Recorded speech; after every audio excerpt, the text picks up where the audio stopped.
How many pedophiles will be attending your family reunion? My Perspective by Sammy Kay. Written September 8th, 2012. Recorded September 1st, 2022. Most children are sexually abused by someone who is a part of their inner circle, a circle that includes family and close family friends. A circle of people whose purpose is, at the very least, to protect the well being of the child. Sadly, the probability of someone from this group sexually abusing that child is extremely high. The possibility of the pedophile being an actual family member makes that possibility even more frightening. Family gatherings provide the pedophile with an opportunity to freely observe the children. He will likely focus on the child who spends most of their time alone. Perhaps they will be quietly reading a book or simply watching the other children play. The pedophile will also be interested in the child who wants to be the center of attention. This child will not be asked to participate with group play, but might use her imagination to secure acceptance. She will probably have a solid history of not always telling the truth. Two completely different forms of behavior, but obvious examples of children who lack confidence and a sense of worth. The pedophile is a dangerous stalker. The children are no longer family, they have become potential prey. Depending on the source, pedophiles are people who suffer from a mental condition or dangerous criminals who are sexually attracted to children. But does it matter? Research has also shown that 50% of pedophiles who abuse others also abuse their own children. Over 30 years ago, I was sitting with a group of women who happened to find themselves at the same function. We knew very little about each other, but our conversation flowed comfortably.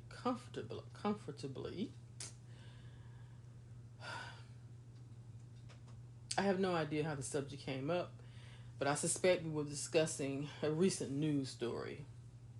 You know how you sit and you don't know anybody and you just say, did you hear about this and did you hear about that? To my surprise, we were soon discussing the fact that each one of the 9 women present had been a victim of sexual abuse in some form as a child. Each abuser had been a close family member or close family friend.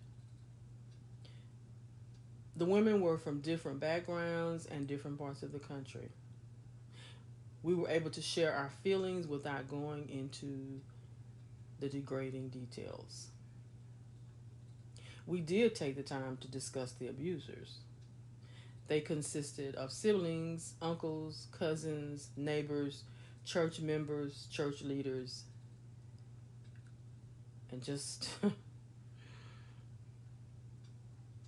people in the circle. There were no strangers on the list. It is really important to remember that. I have never seen these women again,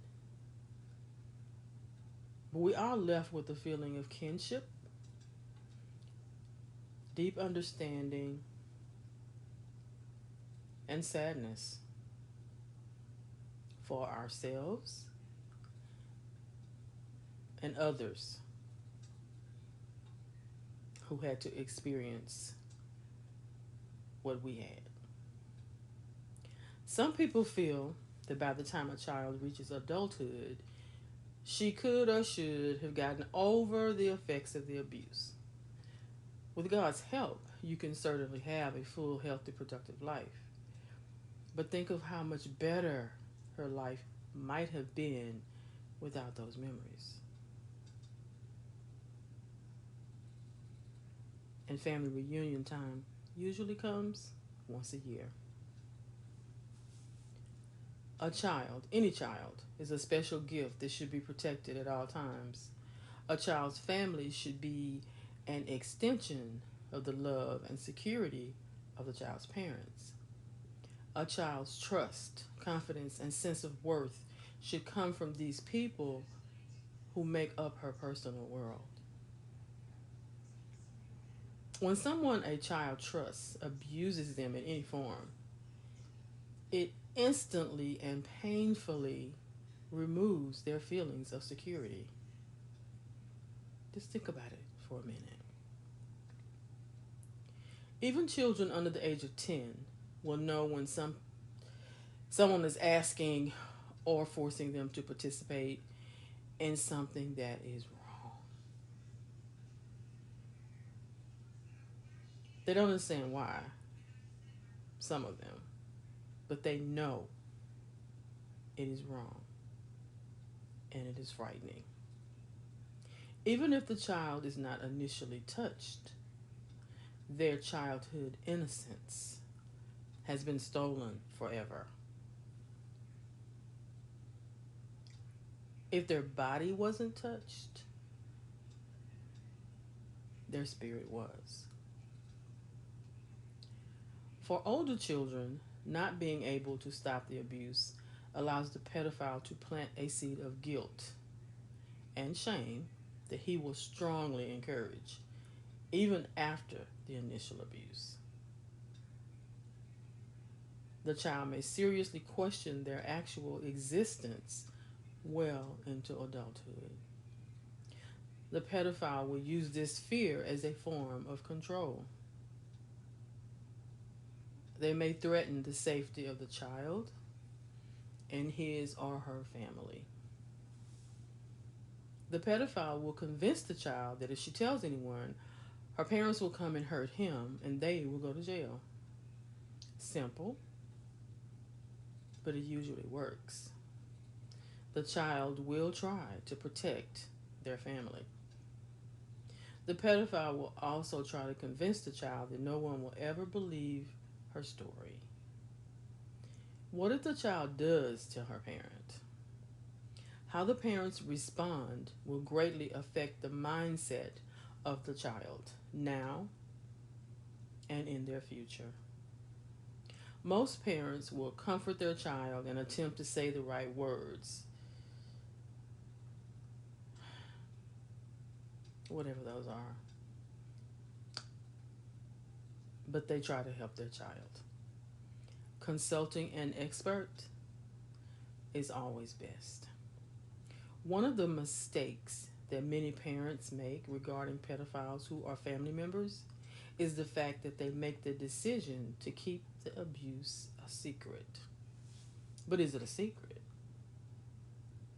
How many times do you hear people say, "Oh, you need to be careful about Uncle Buddy or Uncle Billy or Uncle whomever because, he likes to, touch and kiss and all of this." But Uncle Billy and Uncle Buddy and whomever, they still show up at the family reunion.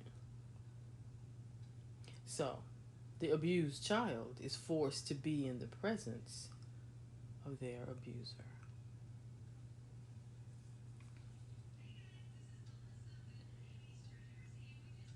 You see,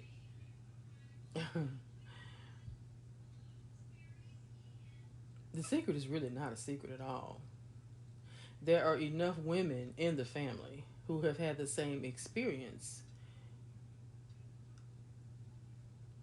It's pretty much guaranteed that everyone knows. Everyone.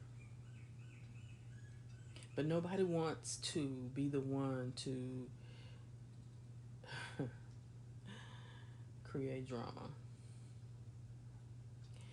The the family pedophile, because that's what he is, finds protection and their prey within their family unit. Why? Why is that?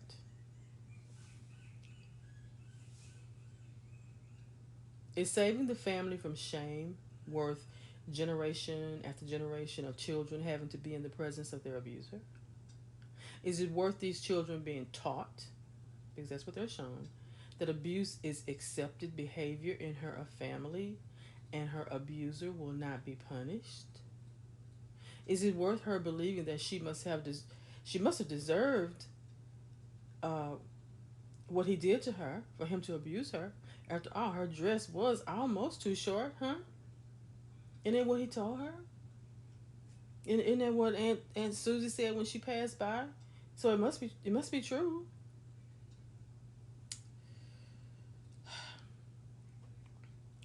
Build a relationship with your children that encourages them to feel comfortable talking to you about anyone and any topic at any time. Children deserve to be safe amongst the people they love and trust. Parents must do everything possible to make that possible. Thank you.